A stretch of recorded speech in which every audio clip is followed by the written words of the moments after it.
All right. He's back. We're I'm back. back. Podcast. Yeah. January 16th, the year. Yeah, still getting warmed up. Still getting a good lather. It's 2025. Welcome aboard, everybody. You listen to the Crushing Iron Podcast. This is episode 827. Yeah. Man. Might be my biggest win for the day right there. Total shot in the dark. I mean, I think hope you're all having a fantastic week.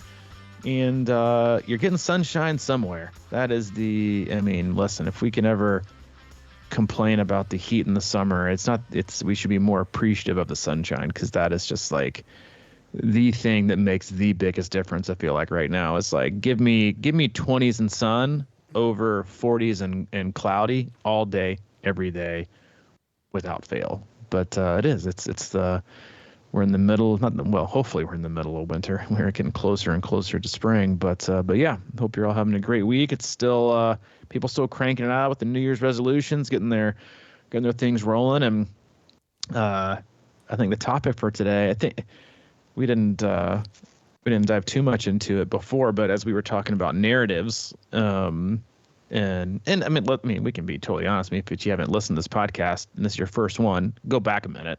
Maybe go back like the last 2 weeks, and listen to the kind of the theme and the emotions and the reality of kind of where things are, especially with you, still kind of not kind of at all, still obviously going through the grief and all the things that come with losing a dog and the things that come with that. And it's also just a hard time of year for a lot of people in a lot of ways. And I think that's, as you were talking before we went live about trying to find, working on your own narrative and your place within, all different things. It reminded me going through the athlete forms that I sent out over in November, December, in the close to decade long journey I've had in coaching full time. I've never had more athletes unsure of what they wanted to do in a year.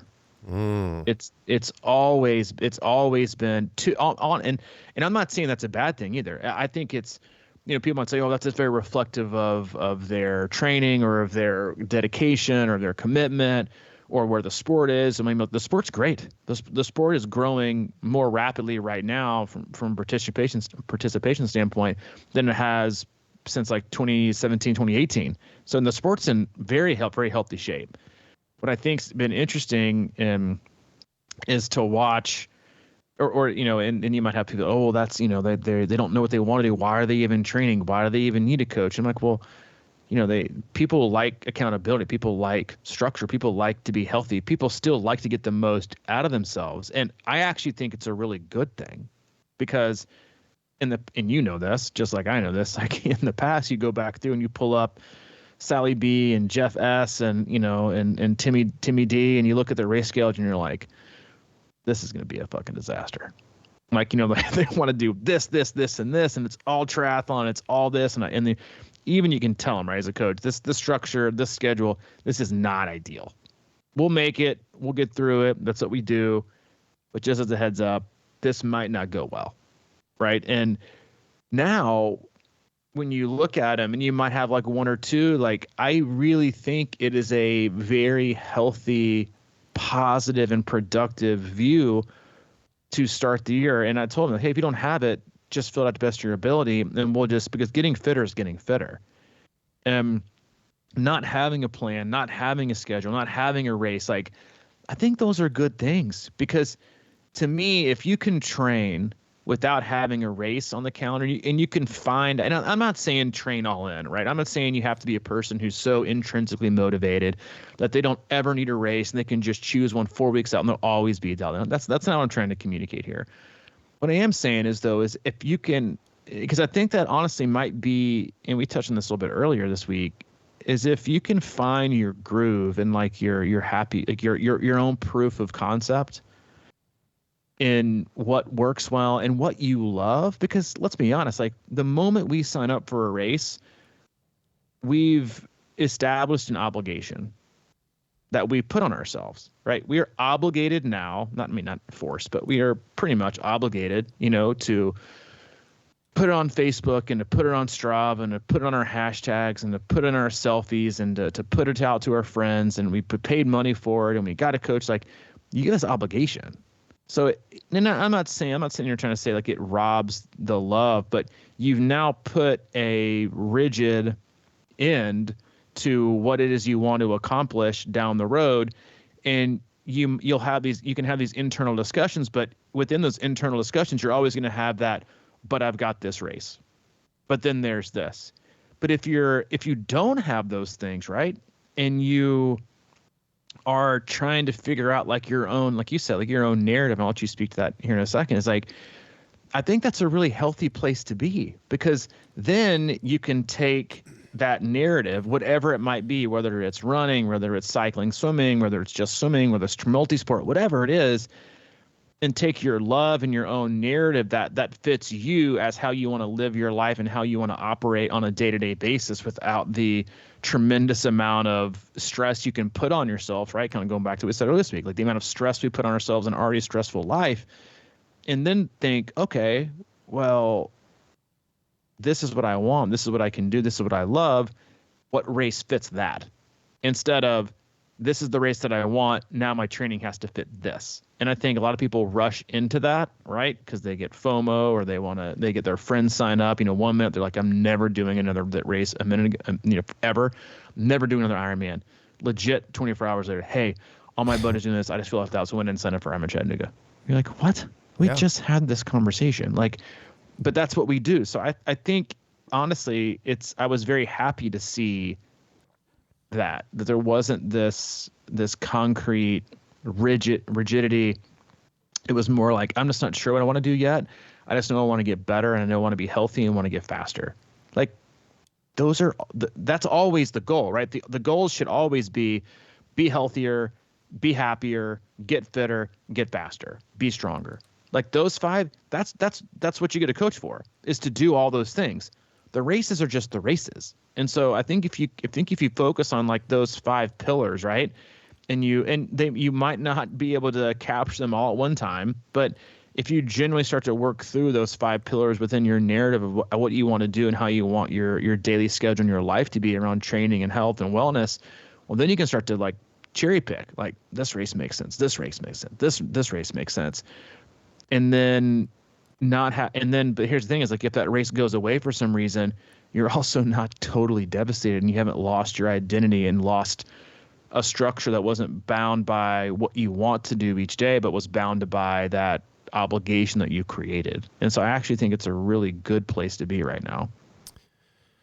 Yeah. Well, I was talking about, you're asking how I'm doing, and I was saying I'm trying to take ownership of my inner narrative, and it's been tricky. One of the things, I always like to think about is, like, I know that, 2 weeks ago I had, I was on a pretty good little roll, had some decent, pretty strong workouts, and I was feeling amazing. Of course, then I had to go through this. I went through this stuff with Maddie, and it just kind of like really, got into my head, and of course, and,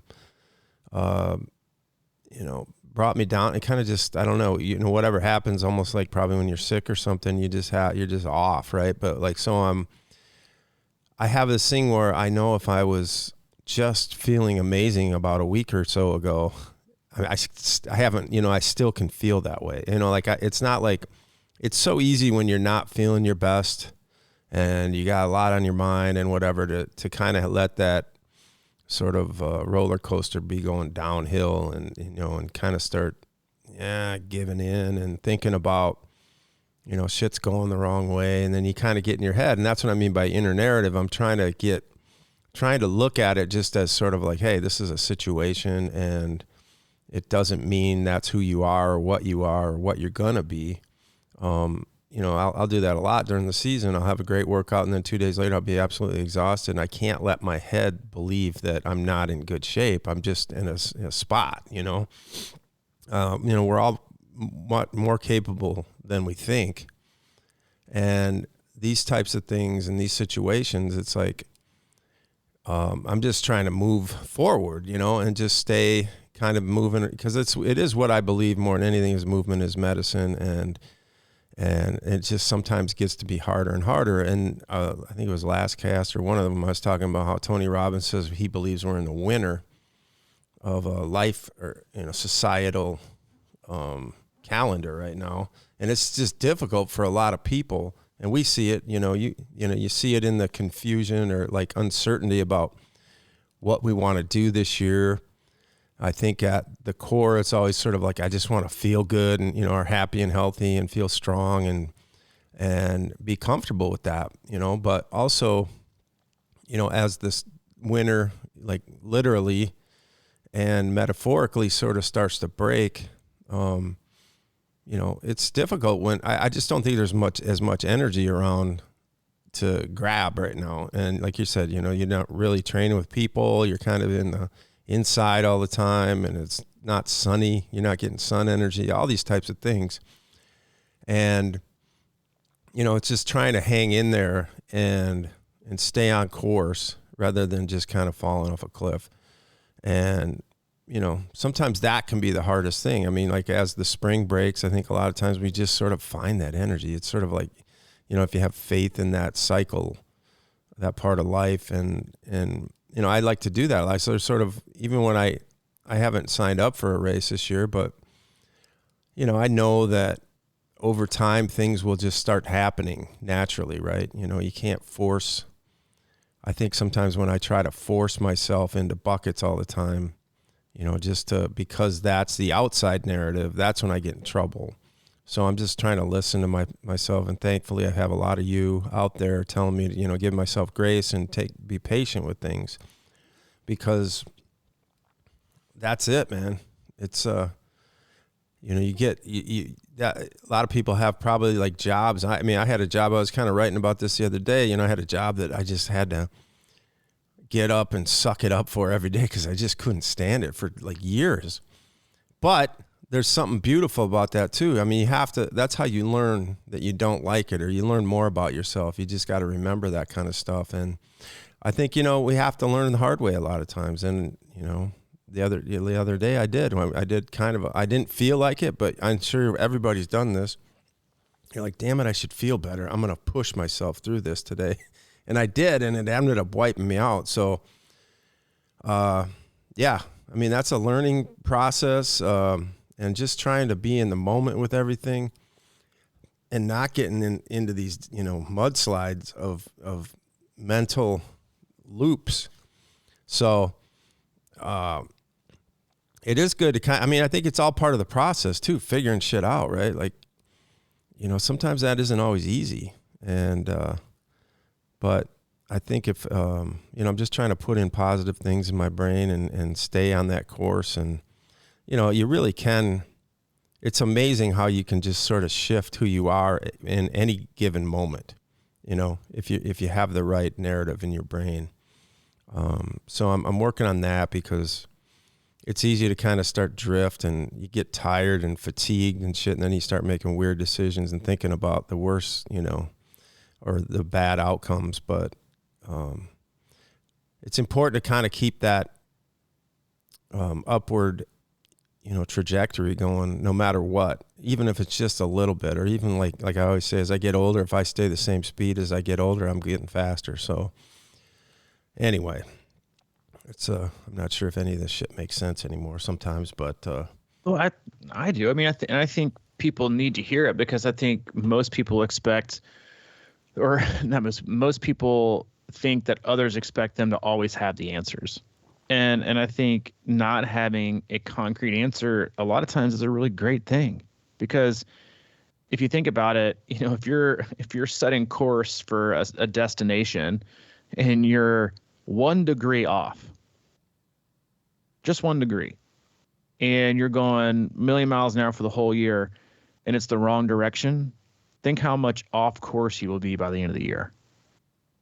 Hundreds of miles. And I think a lot of times we jump to these, we attach ourselves to what we believe either others want us to be, or what we think others expect out of us, or what we expect of ourselves to work through things and to work through life a lot quicker. But that's the thing, is like and I think I have to say this like once a week, I feel like, is like, I tell someone, like, there's no rule book for this. And if there is, it was written by somebody who went through it personally, and what they wrote is just something, is like a general outline, but you're all different. Like it takes, some people get sick and they're back in 24 hours, and some people they're back in a month, right? Some people take a small step off a curb and they tweak their ankle and they're back running the next day, and some people are having, or feel like they can't run for 3 months.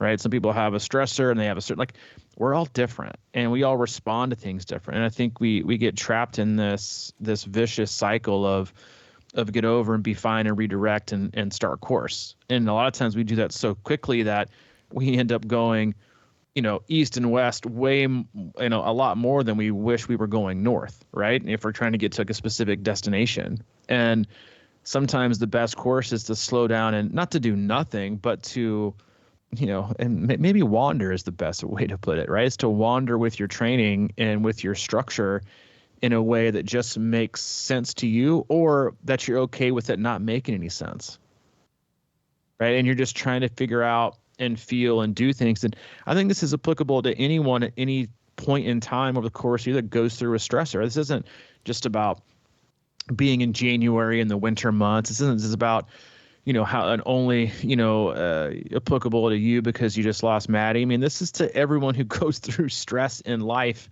12 months out of the year, which is, hello, everyone listening right now, you can raise your hand. This is all of us, right? But we try so hard sometimes to perfectly stay the course and to perfectly do this or to redirect and get back on. And a lot of times, like, we're just not ready. And then we do it at our own demise. And then we end up getting really sick, or we end up getting really hurt, or we end up getting really burnt out, or we get so far into a commitment that we don't even want to have, and we feel obligated to do it just because of this. And like you and I both had this conversation after. They're just like, yeah, but I signed up so I have to. I'm like, since when? Like, when you have to do anything, if anything, you're going to save money on a hotel room and something like this, you're probably going to come out ahead. You don't have to do anything.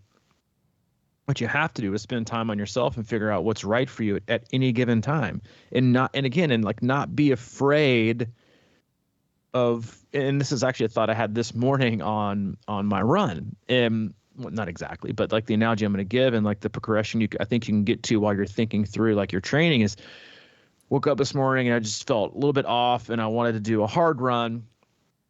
And I don't have any race in the calendar at all, period. I'm in a very much a proof of concept phase, which is in like, prove yourself you can do this training for 50 days, and then you've proven you can handle it for 100, so you can sign up for something. So I'm not signing up for anything. Just trying to get in a good groove and love what I'm doing, and that's it. But on my run today, I had scheduled a harder run, and I woke up and I just felt off. And I was like, you know what? Fuck it. I'm not doing the harder. I'm going to just do a really easy, super easy, like zone 1 heart rate run, and just get out and enjoy being outside for the first time in like 2 weeks.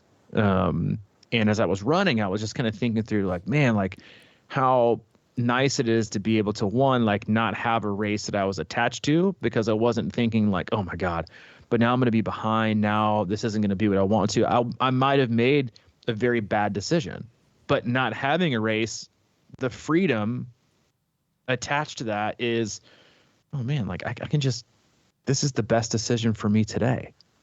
There is no, but you have a race, or you have an event, or you have this goal. It was just like, this is the best for me today.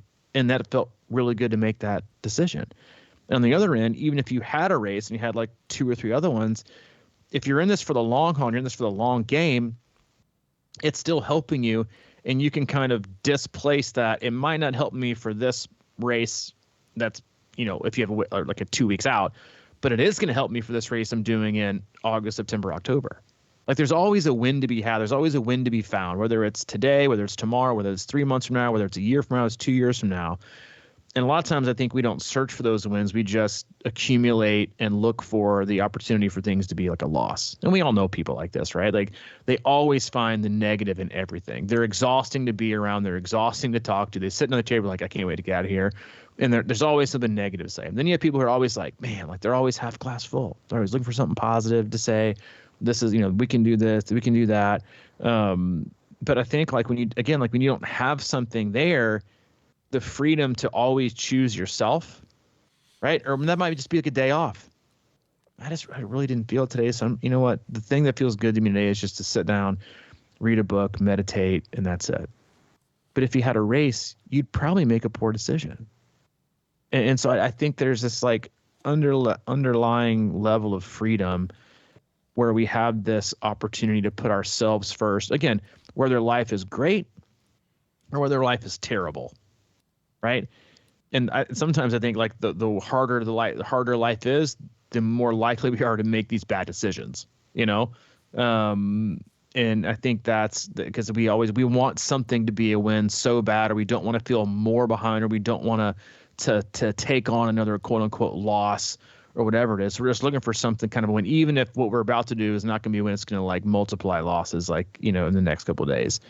And so I just think, you know, searching through that and having the ability to always put the best choice for you first, right? In a very selfish yet selfless way, is something that's very, very important for people to do, and that oftentimes gets lost in the race calendar and the events that we choose that we have to do on this timeline, the countdown. It's like countdown things, like, they stress me the fuck out.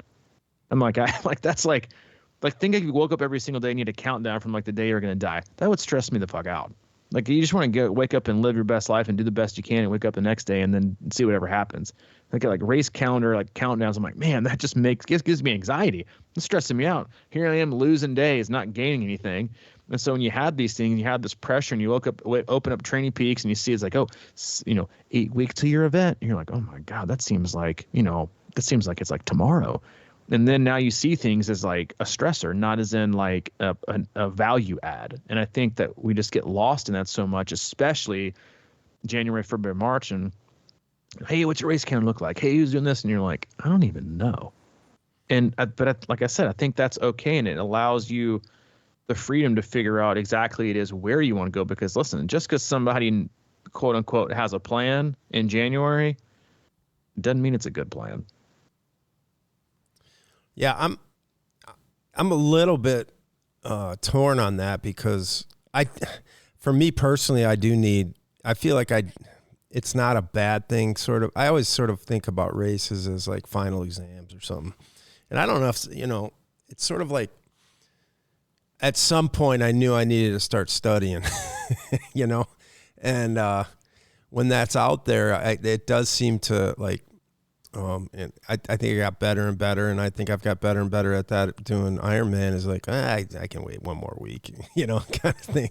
But it's sort of, it is like I was saying, I think we're all capable of more than we think, and that's usually day to day as well, I believe. I kind of can get into these spots where I'm like, I don't feel like anything. But then, as we're, just for example, whenever I come on this podcast, I usually end up being a little more fired up, just in general, because we're talking about stuff. And even if we're talking about chilling and taking it easy, it's sort of like, all right, at least I haven't, it's not an excuse, but it's like, all right, yeah, it's okay to feel how you feel, but I always feel like I can sort of manufacture a different feeling if I get my head straight, and that doesn't mean, like you're saying, I was kind of waiting to see if you said you went on your run and you had a harder run, but you decided we weren't ready for it. But then I was wondering if maybe it developed.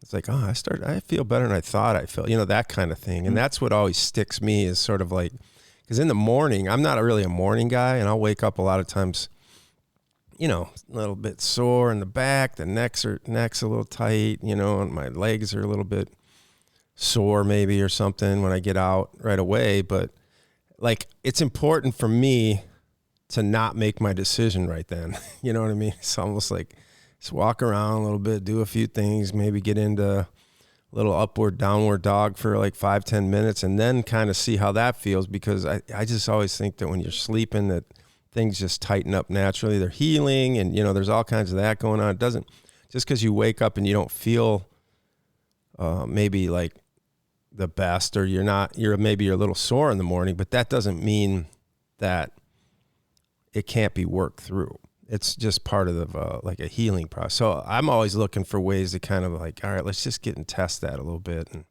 move around, and because it usually does. It's like, man, I felt like shit when I got up, but I've kind of loosening up now. Everything's feeling pretty good. So it's like those, quick decisions. Like when I get in that spot, I'm like, don't don't think about that. Just move and do some stuff, and then, come back to yourself in like 30 minutes and see how you feel then, without, it's like you always talk about, like if you spill coffee or something in the morning, it doesn't ruin your whole day.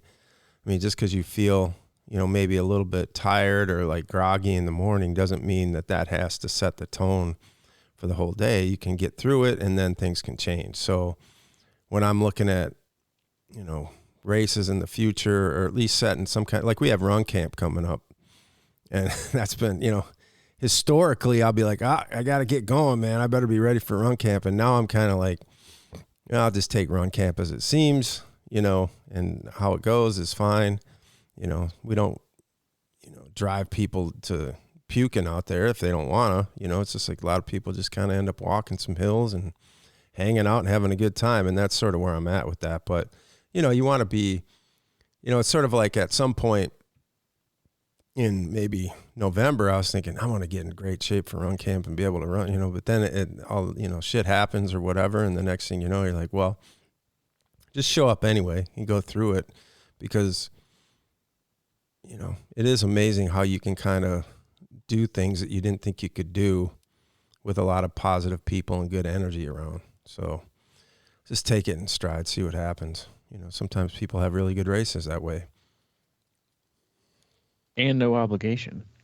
Right. Right. You're going to stop, you stop. You're going to keep going, you keep going. And I think that, again, like, I think that is the, like, cathartic nature of dealing with stress and grief and emotions with, endurance sports and training, is that it might mean 20 minutes hard. It might mean 6 hours, easy in the dark, in the terrain, doing something that just like lets you work through it. But you're not worried about what color it turns in Training Peaks. Where like I was an athlete that I work with in Switzerland is going through like a difficult time with her mom and things. And she was like, this seeing like this red color is stressing me out, but she's doing like a shit ton of skiing and yoga. And I'm like, well, what if tomorrow I made red the new green? Would that change things? Yeah. Tomorrow I'm going to wake up and all Training Peaks, I'm going to turn red is now going to be compliance. Green is now going to be, you didn't do it. It just is what it is.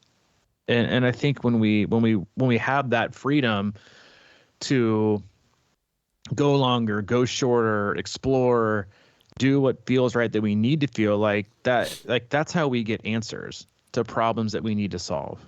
And that also allows us to gain information on future decision making. And I just think there's way too little of that now in athletes afraid to go over and go under and to do this and do more. And whereas this, I'm like, man, like that, I can't. I told an athlete this last week, I said, I'm just to be honest with you, man, I can't teach you that. That's on you.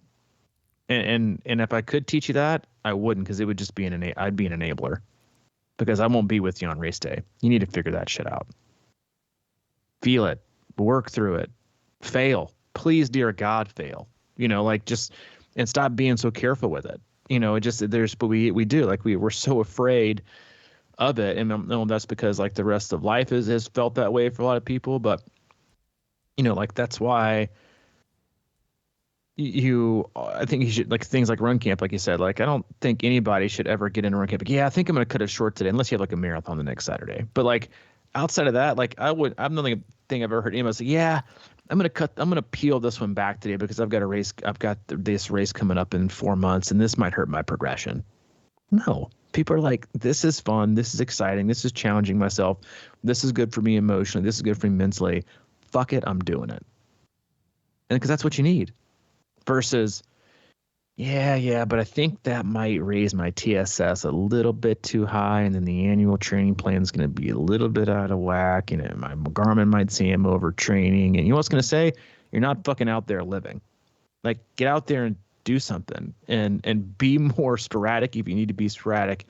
If you mess up, we can fix it.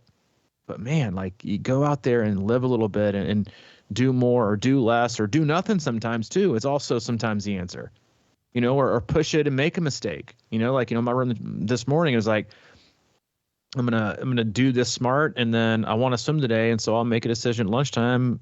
if I'm going to swim, and if I do, it's probably going to be hard because I feel pretty good.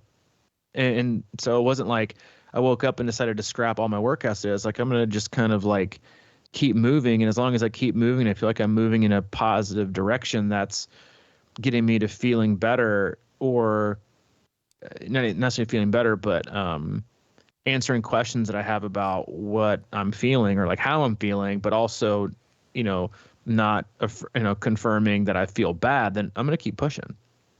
And I think that's like, we make so many rash decisions sometimes, whether it's signing up for races or with our training, instead of just honestly taking it minute by minute. And the truth of the matter is like, I might, going to work a little bit later, and I might be like, you know what?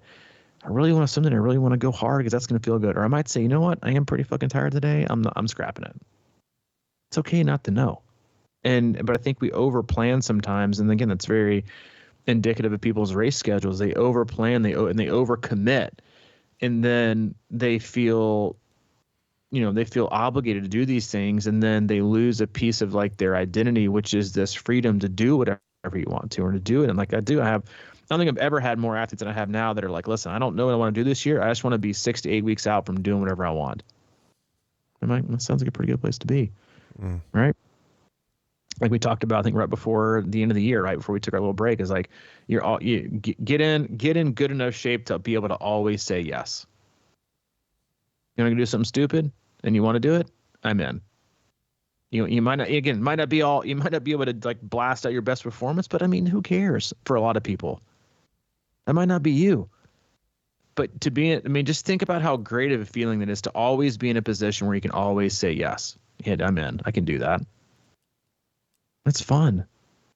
It's not fun to be like the other one's like, no, I can't hang. I'd love to do it with you guys. I'd love to have that connection. I'd love to go out and do this run or ride or swim or hike or whatever it is, but I can't do it. I'm not in that kind of shape. Like, you're missing out on opportunities, right? Or to say, yeah, I can't do that. It's not in my training peaks. It's not like the conversation with an athlete a couple weeks ago. It's like, I just don't want to give up this ride that I do with my buddies because it's the only ride I get to do that I have any company with. And I said, well, good, don't give it up. Because like, there's a huge value add in, like you said, like we talked about before, is like human connection and being outside and doing things with other people. Like it's fun to do that. It's not fun to do everything alone. Like we said before we had the podcast, like, it's nice to put on the hoodie and do the hard work, but sometimes being under that hoodie, it's pretty lonely. And sometimes it's nice to, pull the hoodie back and look up and go do something with somebody else, whether it's structured or not. More like it's going to be good for you. And I think it too. I feel like we get way too rigid sometimes and predicting, and because a lot of people too, like if you think about it, their race calendar, the race they want to do, it's a lot like blindfolding themselves and throwing a dart at a board. It's kind of like the, like where do you want to go on vacation, this year? And you take a dart and you blindfold yourself and you throw it in a map and you're like, boom, we're going to Vermont. Right? And you're like, great, this is going to be a great trip. That's how people pick races a lot of times. And like, there is no calculation. There is no like, this is what I really want to do. This is going to be fun for me. It's just like swinging at a piñata. And then now you're obligated to go in that direction instead of like, you know what, I'm just gonna hang out and do what I want to and feel what I want to. But I know I'm going to be getting fitter. I'm going to be getting faster. I'm going to be healthier. I'm going to be happier. I'm going to be stronger. If you do all those, guess what? Chances are, whenever you do find that race or whenever that friend does ask that question, you'll be ready to rumble. And then you'll have no negative thoughts or self-criticism or worries because I didn't do that or I didn't do this or I did miss that week or I had that niggle. We'll start making those excuses or have that extra pressure and stress and anxiety with all of it. You just don't have it. And I think we willfully add too much of that stuff to ourselves too often. And like I got pissed off at myself the other day in the pool. Left my phone in my bag and I was on a rest interval and I didn't have my watch on Do Not Disturb and I have like an email go through. And it's like the swimming is the only place I can go where you're not getting texts and emails and phone calls and people want you. And I got irritated at the email. But I was like, why? it's your fault for not turning off Do Not Disturb, and it's your fault for not taking this time to yourself. Next time, make sure your Do Not Disturb is on, and you won't have this problem. And so it's like protecting our space and making decisions for ourselves. And like, that's, I think something we have to do a better job of. We want to be continuing to be happy and to have the space that we want to have and to be able to do things we want to do and keep a good positive mindset about it throughout the course of a few months or throughout the course of a year or throughout the course of a decade.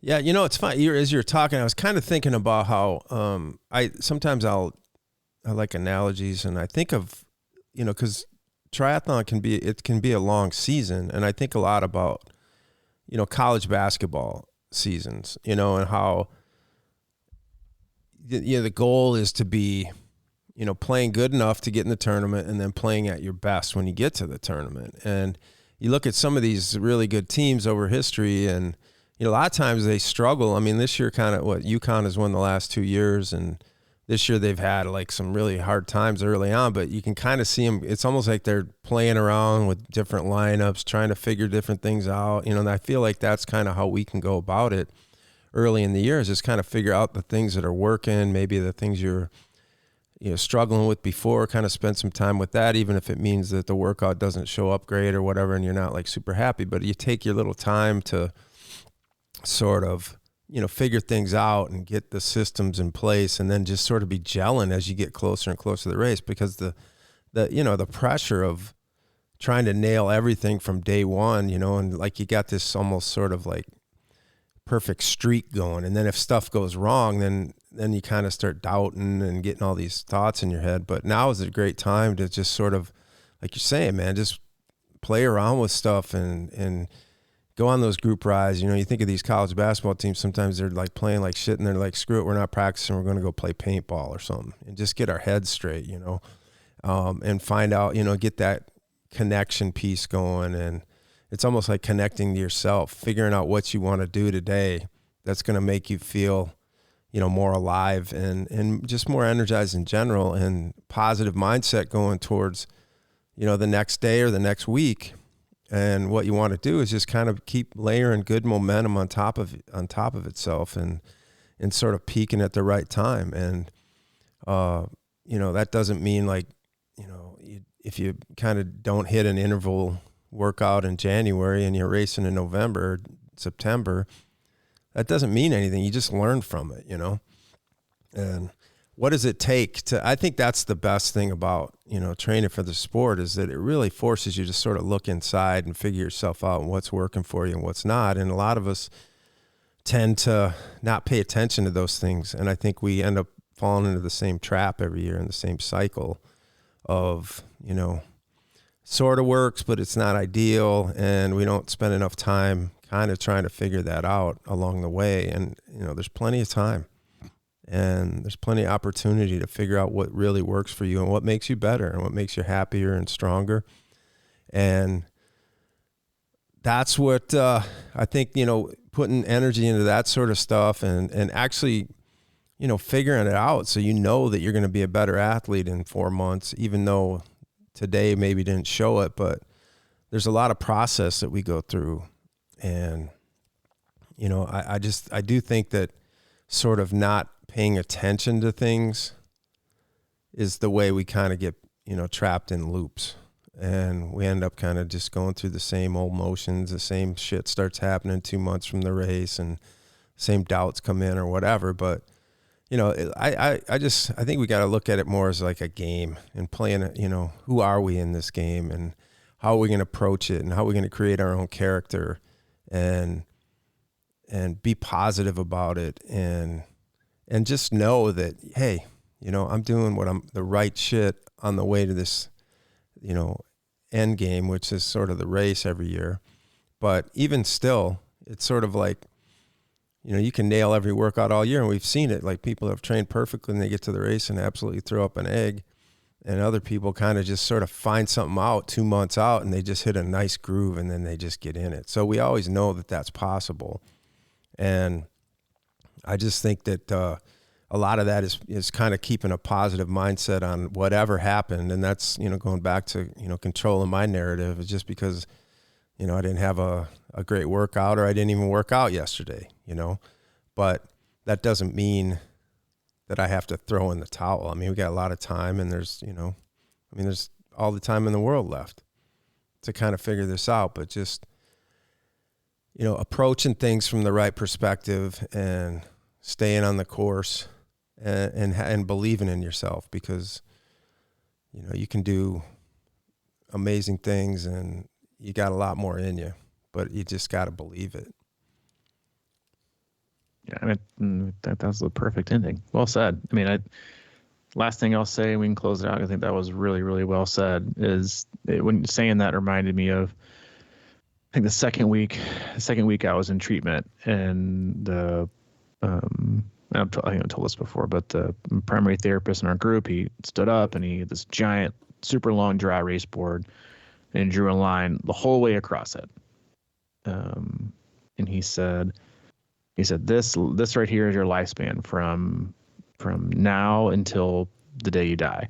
And he went to the middle of it, and he took his little pinky and he wiped away this really small, insignificant, part of the line that he had drawn. And he said, that right there, that's your 3 months here, if you choose to take it. Mm. He said, it'll feel like forever. It'll feel like it's a long time. It'll feel like you're never going to leave, but it's just for a second. And think of the positives that you will gain if you see it through. And I couldn't help but think of that, like when you talk about, whether your whole year isn't lost, everything we do, it's like, it's your race is lost, or I got to back out, or it's the year, or it's the race, it's the training cycle, or it's the week. It's like, it's just one. Just one. And the same goes for the great ones. The same goes for the bad ones, right?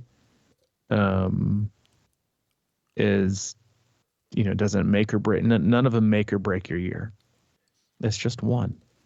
It doesn't ruin anything. Doesn't mean you're unmotivated. Doesn't mean you're not committed. It's just one. It's one choice. It's one moment, and it won't make, in the grand scheme of things, it's not going to make. You're never going to go back and look at that one. But no, I love what you said there. As everyone's trying to figure it out, and it's always good to hear how you're trying to figure it out too. So I think a lot of people get a ton of benefit from that. I know I have.